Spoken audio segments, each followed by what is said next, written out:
3 taon kitang minahal pa. 3 taon, matapos mong mawala. Walang makapantay sa puwang na naiwan mo. Walang humigit sa sayang dinulot mo. Pero sabi nga nila, at some point, kailangan ko din pakawalan ka. Kailangan kong palayain ang lahat ng naiwan mong memorya.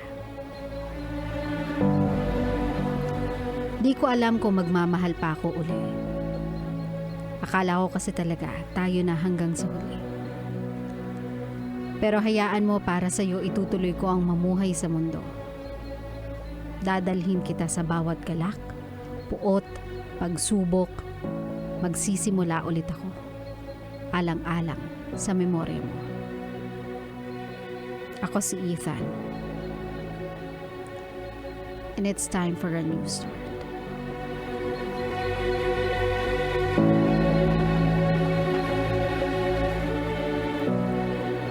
My love, gaano nga ba katagal for you to completely forget about someone?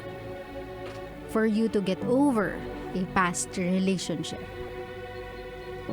How long is long enough para makapagsimula ka ulit? In every breakup, yan yung tanong.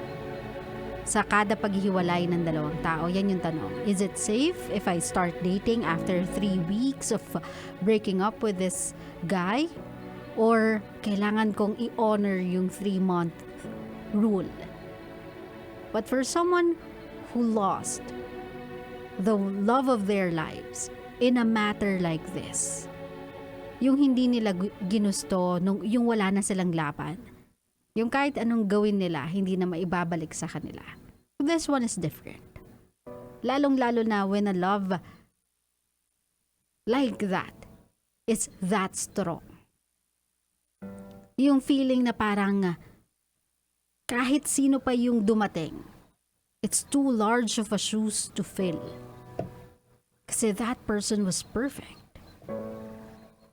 That person was everything you could have asked for in a partner. But my love, like everybody who have ever loved a person na nawalan, walang sino man sa kanila ang hindi maghihiling na one day, you get to live your life again. You get to start anew. You get to fall in love again. Walang sino mang nagmamahal sa kaibigan na yon, sa kapatid na yon, ang hindi maghihiling na one day, this person can finally go back to living their lives. My love, there is no definite answer to the question na makakalimutan mo ba siya completely? Kasi the answer will always be no. Siguro when you have found someone that special at nawala siya sa'yo that suddenly, there will always be a part of you that will be empty. Kasi yung empty space na yon ay nakalaan sa taong yon. But that doesn't mean your heart is not big enough to love again. Na yung capability mo to see other people ay completely gone along with that person. So whenever you are ready, whenever nakapag-grieve ka na enough,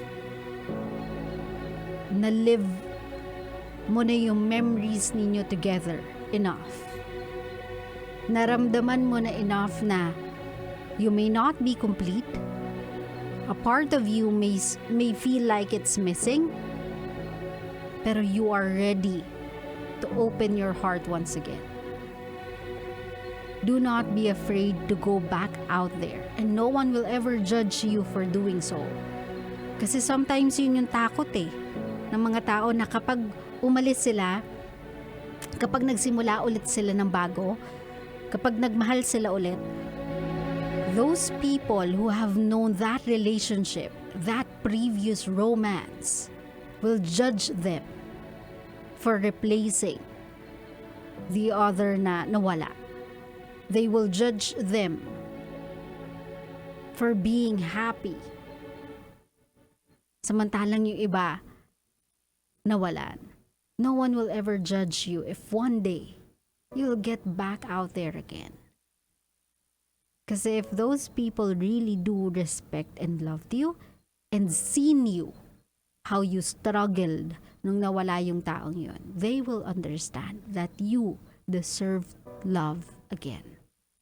And if they really love the one na nawala sa kanila, they would know na yung taong yun would only wish nothing but your happiness. So Ethan, kung babalik ka na ulit after 3 years of loving this person, magsusubok ka ulit, bumalik, magsimula ng panibagong buhay, and maybe along the way fall in love again. May this one last a lifetime. Kasi everyone deserves to be happy. No one deserves to suffer for a lifetime. Claro? Claro.